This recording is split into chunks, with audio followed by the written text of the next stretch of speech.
What is up, everybody? Had my eyes there. Oh, man. Figured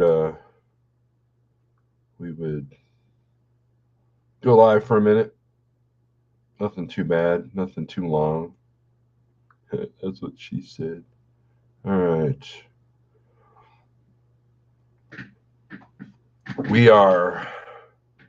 It's cold outside. I would show you the back porch, but that would be dumb. So, get some people in here. Let's see if we can do this right here. Video file. Let's try this.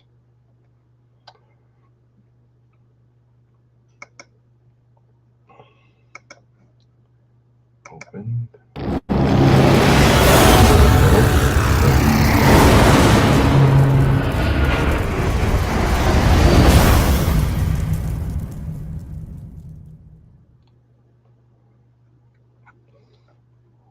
Oh, we gotta turn the sound on here.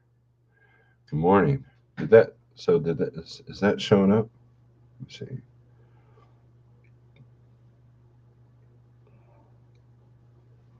Okay, yeah, we can do that again. All right, here we go.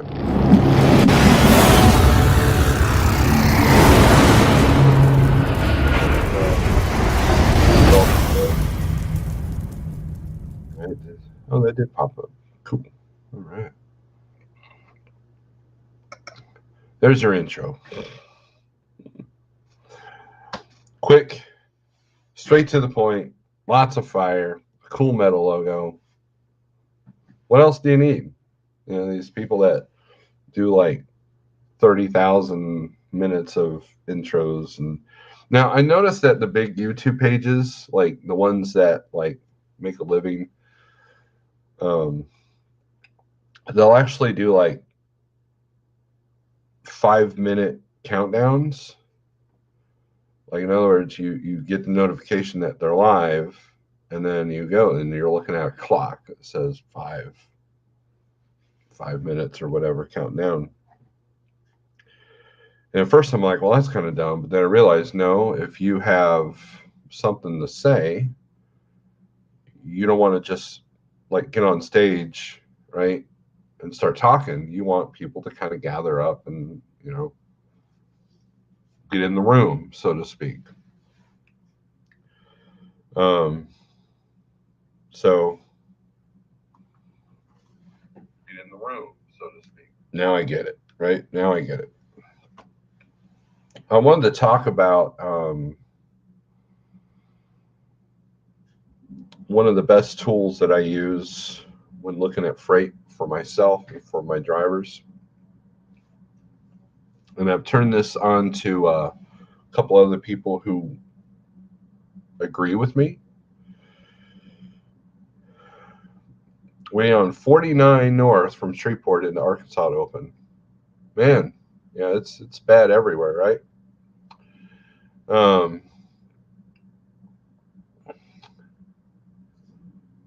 We look at load ratios. So if I can do the screen share thing right, we can kind of look at that. So I got my other screen here. Make sure I'm not screwing it up here. So let's do a share screen. Okay, do that. Select window or screen. We'll do the window. All right. Allow now. Yes, it is the endless loop. See if we fix that. There it is. All right, cool. And you still see me. Yay. All right. These load ratios on the right-hand side, this is what you want to look at, okay? Alabama, 971 in, 859 out. This is for van. Okay, so let's look at the hottest states. Look at California, 52.49 going in and 16.18 going out. So California is now the new Florida as far as dead zones. Colorado, of course, we all know how bad Colorado can be coming out. Connecticut's not great. DC's not great. Look at Delaware, 135 in, 135 out. Now, that's a low number. It's even, but it's a low number, so that tells me low volumes out of Delaware, which, Delaware's not really a big state. Look at Florida, 1578 in and 1238 out. That's actually pretty good. I've seen it as high as 2,000 in and 300 out.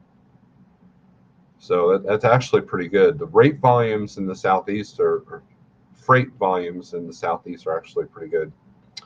Georgia, 2327 in, 2174 out.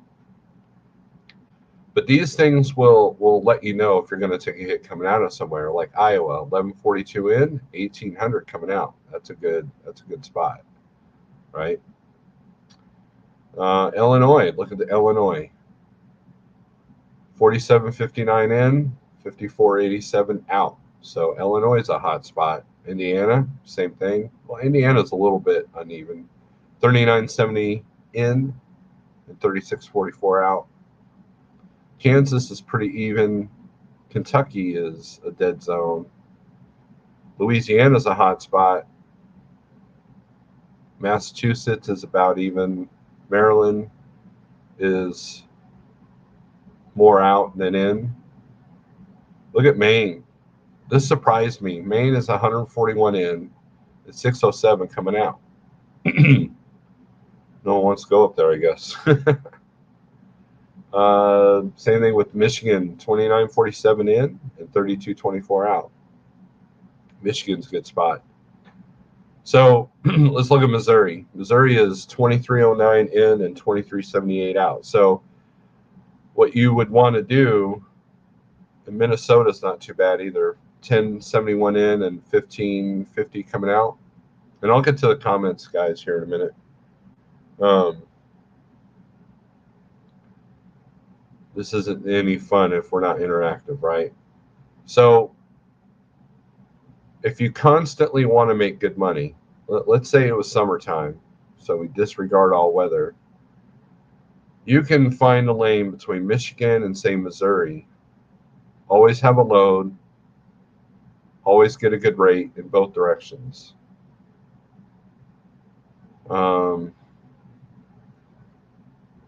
Let's look at, and if they're in it's got to be a 4-digit number on this in and out, right? So like North Dakota, 220 in, 254 out. That means that you're going to make decent money coming out. However, those low volumes makes it more competitive, right? Out of the whole state of North Dakota, there are only 220 loads posted in the state. So, you got to keep that in mind. But there's still more loads than trucks going in, bringing them loads. This surprises me. Ohio is 54.43 coming out and 51.75 going in. I'm sorry, in 51.75 coming out. That's a little bit more imbalanced than they usually are. Look at Pennsylvania, 33.62 going in, 46.99 coming out. So a lot of these numbers can be seasonal too, right? So like maybe there's something seasonal that's coming out of one of these states that only happens certain times of the year.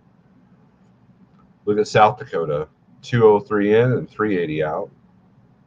Now here's the one that always gets people. Texas, 7,004 going in and 73.73 going out. I've noticed that the rates going into Texas, they don't want to pay going in because you're making better money coming out. Okay. Wisconsin, look at Wisconsin, 1971 in and 2803 coming out. Even Wyoming's got their 130 in and 151 out. So that's what I look at. That's what I look at. Let's remove that. So that, you know, if you get the lowest level of DAT that has that's one of your best tools, right? And on the dashboard, it'll show the hot market maps. Hot market maps are of course more up to date, but you know, if you're trying to create a lane, if you're trying to, okay, where's the best areas that I can utilize and make the most profit and maybe even run short haul, look for those states right there, you know. So all right, let's go over some comments here, do some shout outs. We got 23 people in here. Bob G, what's up? Tennessee Trucking, morning. Jamie O, good morning. Big Houston, also probably in the land of ice and snow. Pale Rider TV, waiting on 49 North from Shreveport into Arkansas to open. Yeah, Arkansas got slammed with sleet and ice. And if there's one state I don't want to be in during ice storms, that is Arkansas. Something, what's up? Good morning. Mechanic Jay. Am I saying that right? What's up? John Armstrong, good morning. I'm moving, but it's sketchy here. Well, don't be texting then. That countdown comes from Twitch. Oh, okay. Yeah, I forget a lot of these people, get on Twitch or whatever. Let's see. Good morning. Those countdowns called Premiere on YouTube also allows viewers to pre-advertise you going live. Yeah, when you do a premiere on a recorded video, it does that countdown. I've noticed that, which is why I hate doing premieres. But like on live shows too, and the premieres are usually only a 2-minute countdown, whereas like True Traders Group, they do a 5 or a 10-minute countdown, and we are, or you are here. That's another podcast that I might listen to on occasion with Sydney Watson, and that they do a 5-minute countdown. And then Timcast does one too. I watch Timcast. So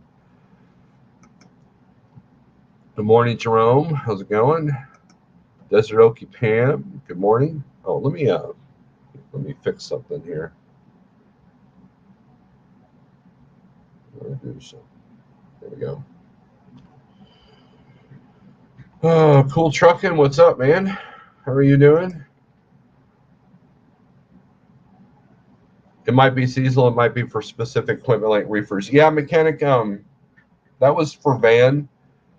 The reefer market is hotter in the colder states because they're taking the freeze protect stuff. I mean, like when I woke up this morning, it was 14 degrees with a wind chill of 1, and that's not normal for this area. So these shippers around here that ship the Pepsi and the Coke and the juice and all that, you have to have freeze protect, and the way these new trucks idling the truck doesn't really protect hard freezes, right? So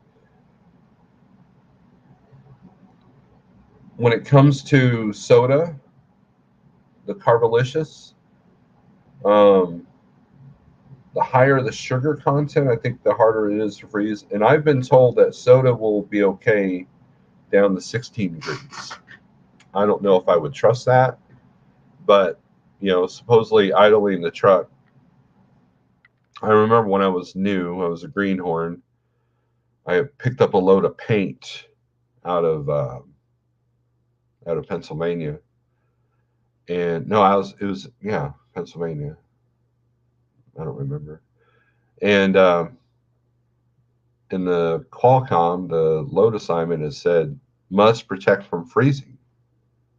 I'm like, so I called up my dispatch. I'm like, how the hell do I do that? And he's like, duh, you idle the truck. I'm like, what?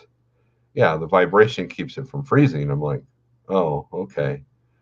Then, throughout the rest of the year, I never had any issues because I was 40 degrees anyways. But I had a couple of old timers tell me that they've had whole dry vans full of soda and beer just explode because maybe not beer, but soda that exploded because idling wasn't enough when it gets that cold. So Robert Daniel, what's up? Mr. Charles, good morning. Grafton, what's up? Mr. Charles, I just now started looking for loads. Yeah, I don't blame you. It is cold and snowy up there. It took the week to not even think about trucking. There you go. You have to do that, right? You have to do that. I think that's probably, if someone said, is there a downside of what I'm doing, whether I'm in the truck or I'm at home, is that my two phones are glued to me constantly. Every now and then I put the business phone away. And before I was safety manager, I would like just put it away, because for the most part, other than a couple of people, I don't use that phone like for regular conversations. Like a friend of mine trying to, get a hold of me or whatever. And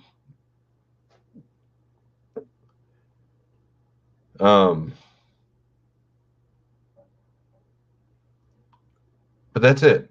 I'm pretty grateful for what I have, but I like but having these two phones glued to me at all times to make sure that everything's good and constant communication. It's hard to, because you have to get away from the truck, right? You have to get away from the business. Mr. Charles is a single truck authority, and he's doing a really good job. He works really hard, and it gets in your head. I know a lot of people that are company drivers because they don't want to think about the truck once they're out, and I get that. They love their job, they like trucking, but when they close that door and lock it and go home, they don't want to worry about what the next load's going to be. They don't want to worry about what your fuel costs were this month. They don't want to do the spreadsheets or whatever, and I get that. For me, it's not as stressful. I'd rather, look for loads and worry about what my fuel costs are and how to utilize profit over, a dispatcher sending me, in the New York City at, 6 a.m. on a Monday morning. So that would stress me out even more. And for me, life is about balance, contentment, and, having control of the situation, or a little bit more control, or at least the illusion of control, is better than having no control at all. And and being disciplined, being at home. We talked about that a little bit yesterday. Got my coffee, got my life trucking. This thing's cool. It's got like this. It's like a fuel cap. Oh, almost spilled my coffee. So you click this thing, and then you drink, right? So, doing well, getting ready for winter to be over. I am ready. I see your guys' truck sitting there. And I don't blame you one bit, especially areas that you guys run. So, but you should start seeing mulch loads now.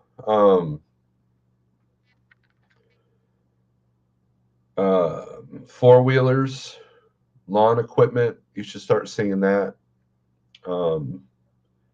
When freight's getting ready to pick up, you're going to start seeing a lot of pallets.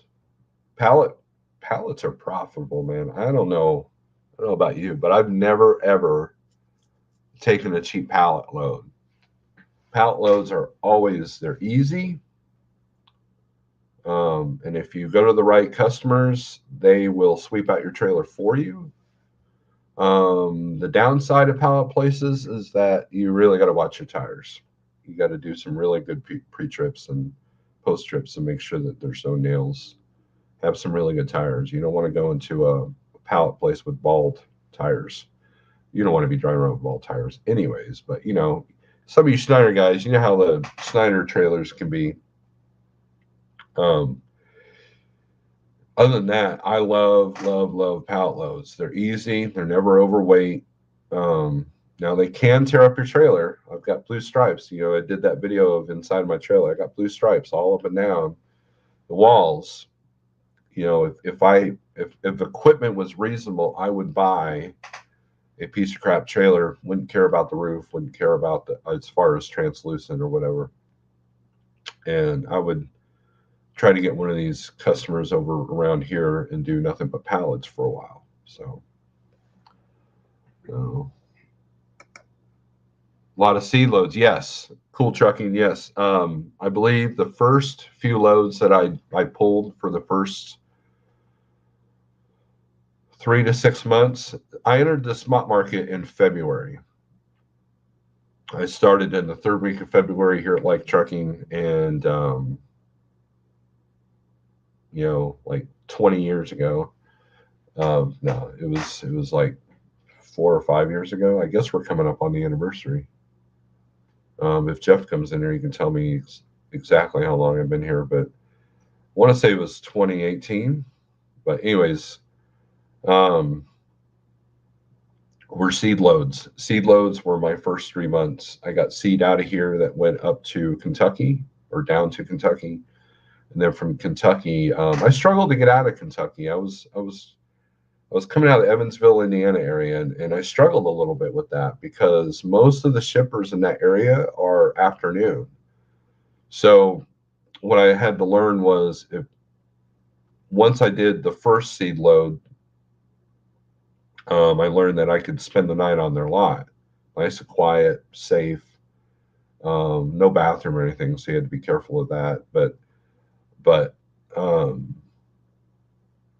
the idea was to be able to deliver without starting your clock, and that way I had a fresh clock. And I found that most of the shippers in the area were picking up at 2, 3, 4 p.m. and they had to be 500 miles away the next day. And I didn't want to run like that. So there were many times when I went from Henderson, Kentucky to St. Louis, just deadhead, just to get out. It's like, look, well, I'm going to lose a half a day or all day. I might as well just deadhead to St. Louis, and I usually got a better rate out of there. Evansville, Indiana is a weird spot to be in, and you saw the ratio numbers, load ratio numbers. Indiana's is not as good as you think. You want either Illinois or Ohio, especially for a weekend. Indiana is kind of a weird state when it comes to freight. So seed loads, a lot of those going out. Yep. Rick, what's up? Hey, you paid your electric bill. Perfect light and stream. Grago, this is a new camera, so that's Jeremy Rice. That's an argument that a lot of people. There are some people that say yes, and there are some people that will say no. So we'll let somebody else answer that. I have no. I have only 3 months experience driving a cat motor, and I did not ever get 7 unless I was empty. So, but that's just me, and I didn't have control of the truck. Thoughts on the DC convoy coming in March? Rick, I don't know. How many times have we seen American truckers try to organize something? Number one. Number two, I saw something where their Facebook page got taken down. And there's a lot of groups with their own narrative that want to join that, and and I think it's going to bring the whole thing down. So, but we'll see. We'll see. But my thoughts are, I'm just keeping an eye on it because, look, when it comes to what happened in January of last year,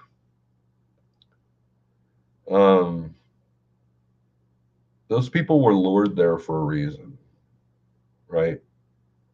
And Eric, I was talking to Eric yesterday. First time he's called me since he's been a big YouTube star in a while. And he's got a different take on that. And if you have a big enough protest here in the States with trucks, it'll be easy to vilify drivers So what happens is if my kid's medication can't make it to the house, or emergency vehicles get blocked and someone dies because of that, or people just don't care and they think that you're just in the way. It would be easy to make truck drivers look really bad. That's problem number one. Problem number two is you have a lot of people that are out in the truck that are living paycheck to paycheck. They can't afford to shut down. They can't afford to stop, and they won't. And that's by design. You can't protest if you're just scratching the living. And so these are the things that you have to be aware of before doing anything. Are you luring yourself into a trap that could easily be bad for all of us? Um, you know, or look, I believe in fighting for rights and fighting for freedom and all that, but you got to do it smart. Don't let your emotions get in there, because the minute that you have emotions, you can be manipulated. And we're seeing that. We're seeing that in Canada. Mr. Like, whoop, where's that? Nope, I didn't do that right. Get outside and do some ice fishing. It's funny watching the cats go outside. Apparently they're idiots and they don't understand the concept of time, because 5 minutes later they want to go back out and they're like, oh yeah, crap, it still sucks out here. So either that, or they think that I'm a god and they think that I can control the weather, which I can't. So Stuart, what's up? Good chatting with you yesterday. Another alfalfa loads out of here. Yeah, and the good thing about seed loads and mulch loads is you don't have to worry about freezing. Now, mulch does get dirty. I saw a load on the dashboard yesterday. It said loose mulch, no bags, no pallets. Like, I don't know, I guess they load it like potatoes or something. That I wouldn't do, unless I had a piece of crap trailer that I didn't care about, and that's all I did. So, used to live in Southern Illinois. Can't seem to find Rotella oil in any store, including Walmart in Southern California. Yes, Beast Mode, I've heard that. I've heard that there's an oil shortage. So something's up with that. Clive, good morning. Jose, good morning.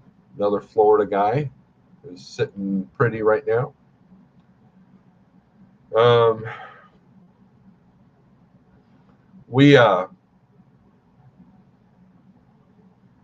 Look, it's emotions can, you got to thank them for happening and then be able to move on, right? So as far as the convoy thing, I'm keeping an eye on it, and I'm watching how the Canadian government is reacting to that. And just know that our circumstances are a lot different. We're a much bigger network of trucks, and not everybody's going to be on board, and there's going to be a lot of disinformation that's going to make any protest look really bad. So the Hool is in the house. Can you believe that?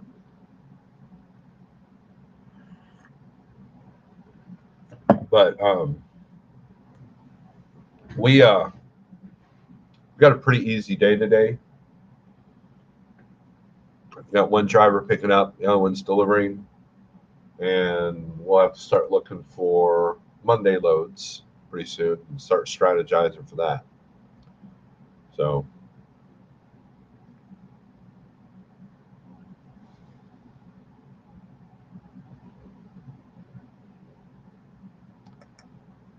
most loads are crazy. Ideally, you need a vented van. They put the truck and trailer on a big hoist and lift the semi and trailer to unload. Unloading is fast with a vented van. I delivered one load like that, but they had me unhooked from the trailer, thankfully, because I can't imagine tipping the whole truck. I'm sure that's not good for it like that. Um, but yeah, I won't do loose mulch. I don't even like doing palletized mulch because those bags sit outside. The second load I ever pulled as a truck driver was a load of mulch um, down there in Louisiana,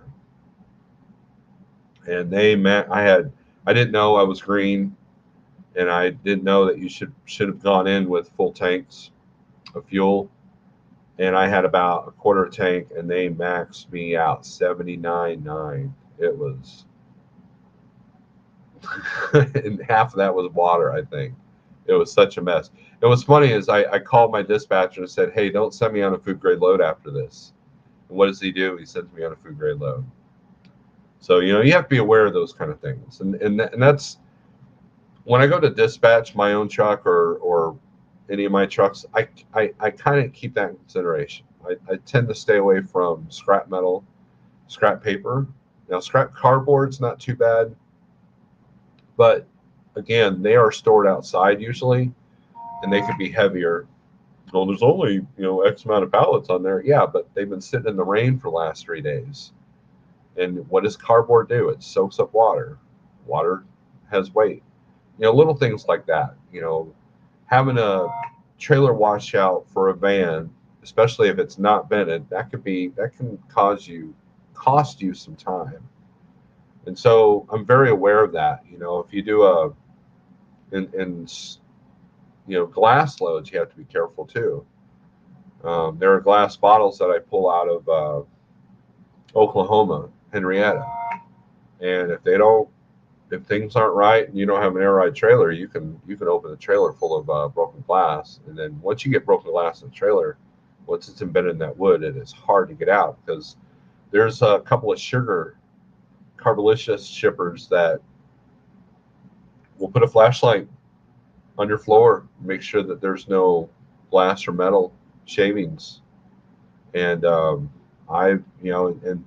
most of the time they'll load you, but what they'll do is they'll line your entire trailer, and I'm talking your entire trailer, other than the roof, with cardboard. And then getting rid of that cardboard can be a challenge as well. So, word on the street: Canadian military stepping in. Thoughts? That's going to be bad. That's what everybody needs to pay attention to. That's what everybody needs to pay attention to. I could financially shut down, but I wouldn't because there's a lot of too many people want something different, and no one gets to the real problems. Robert, that's exactly how it always ends up. Ice fish, gonna be an ice fisherman. John Stroud, good morning. Also another Florida guy laughing at the whole world. I would do a loose load of mulch with an end dump or a walking floor, trailers only. Yep. Yeah, metal floor would be better, right? Because it just slide right out. Greg Zimmer, what's up? How you doing this morning? Hope your stops are going okay. I was checking the roads. You should be clear. Texas might be a challenge, though, Greg, so just be aware of that. And Oklahoma. I don't like mulch either. Insects are a problem. They will not accept demonstrator thoughts in CN. Otherwise, they would have demonstrations every week. Yeah, they don't have the same freedoms we do. For the glass and metal shavings might be a good idea with the leaf blower. Yes, having a leaf blower, I think, is standard equipment, whether you own a dry van or a reefer. The bigger the better. Obviously, you want electric. You don't want a gas one. But I do know a driver that had a gas one. It's funny. That's how I learned about leaf blowers in the trailer. Is me and another company driver. When I was at Transland, we used to pick up those fried onions.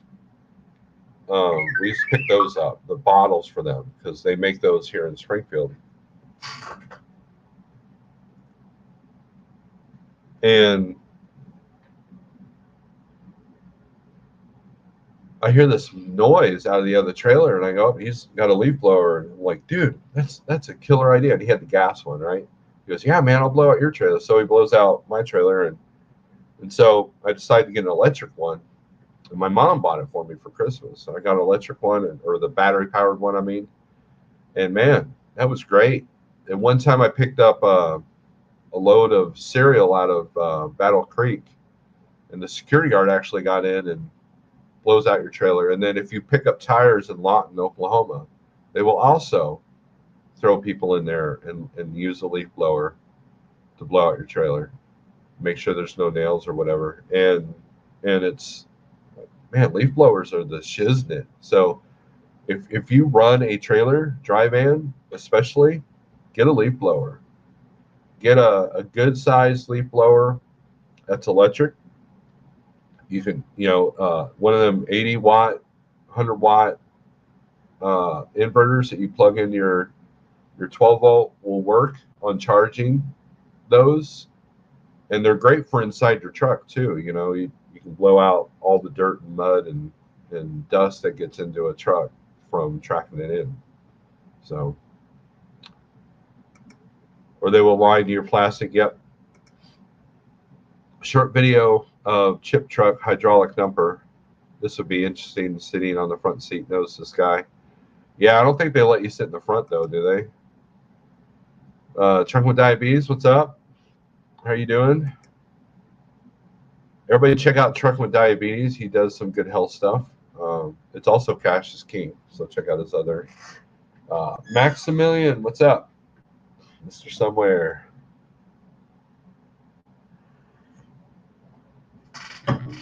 Yeah, only old people will get that reference from that avatar. Got a text here. Let me read it.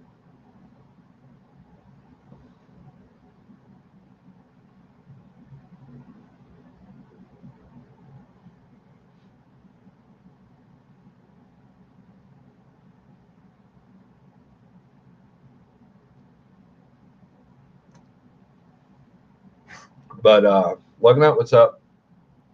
I see you sneaking in here. So, anyways, we're going to make this short, I guess. Is there a shortage of brooms this winter? I also do have a broom in the trailer. Sometimes it's better to have a broom. But I'll tell you what, one of the worst loads I had was I picked up a load of baled paper, scrap paper, and a majority of it was paper bags that they use for paprika. So big bulk 50-pound bags of paprika. Now, those paper bags are plastic lined, and it should have been in this batch, but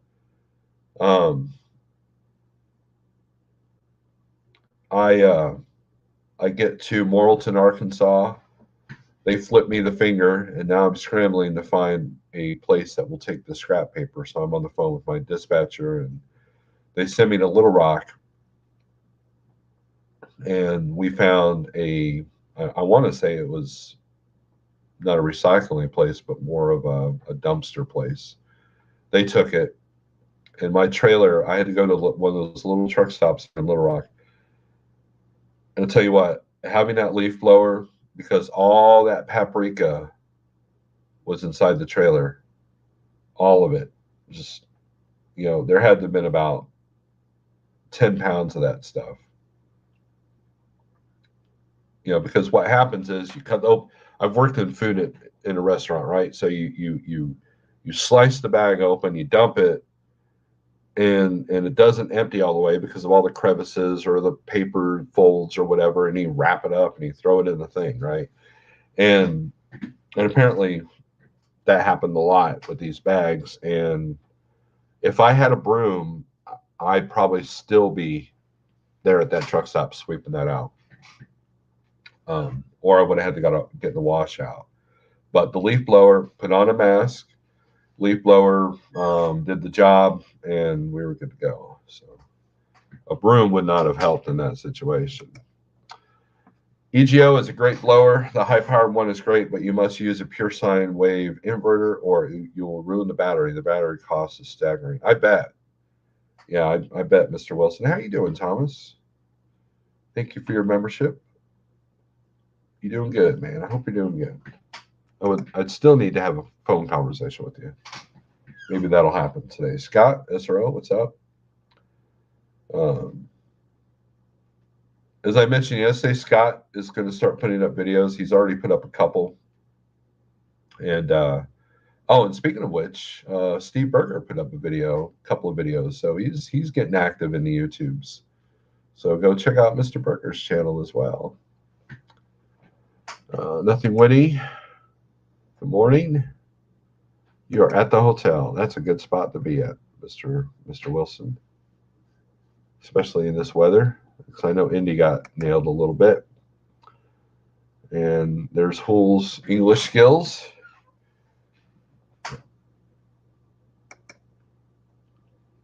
But anyways, if you guys have nothing, we will end this live feed. Everything should be thawing out a little bit. I know that the Virginias are kind of screwed up right now, but they tend to be bad freight areas anyway. So just drive through and you'll be all right. Southeast has a lot of rain, a lot of wind chill alerts in Texas. I saw a picture the other day of the traffic in Dallas, and it was all red, and a bunch of roads were closed because Dallas is the mecca of overpasses. My wife gets nervous with big, huge overpasses, long ones, and I told her, "Oh, you don't want to come with me in the truck in Dallas because you'll freak out." And it's ironic because she'll ride a roller coaster. I won't touch a roller coaster, but those overpasses don't bother me. Usually, there might be one or two that makes me go, like that one in Laredo, right?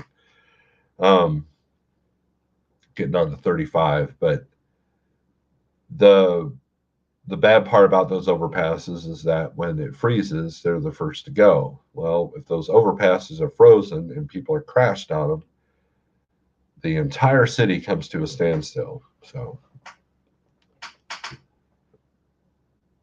you're eating ribs in one hand typing. Lugnut says stay warm. YouTube doesn't tell me anymore when you go live. Yeah, because I've said bad words. Okay, gotta go. We're going to run the trucks. Good idea. What's the temperature there, Mr. Wilson? What's the temp?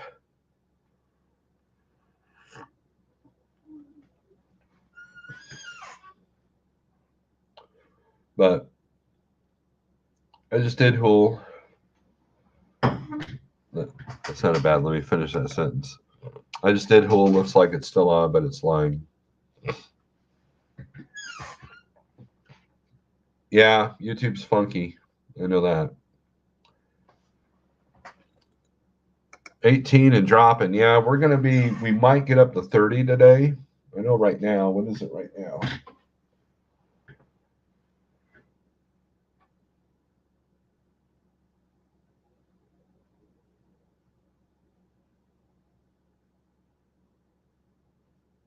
Oh, okay, I got to deal with this. You guys take it easy. Have a good day.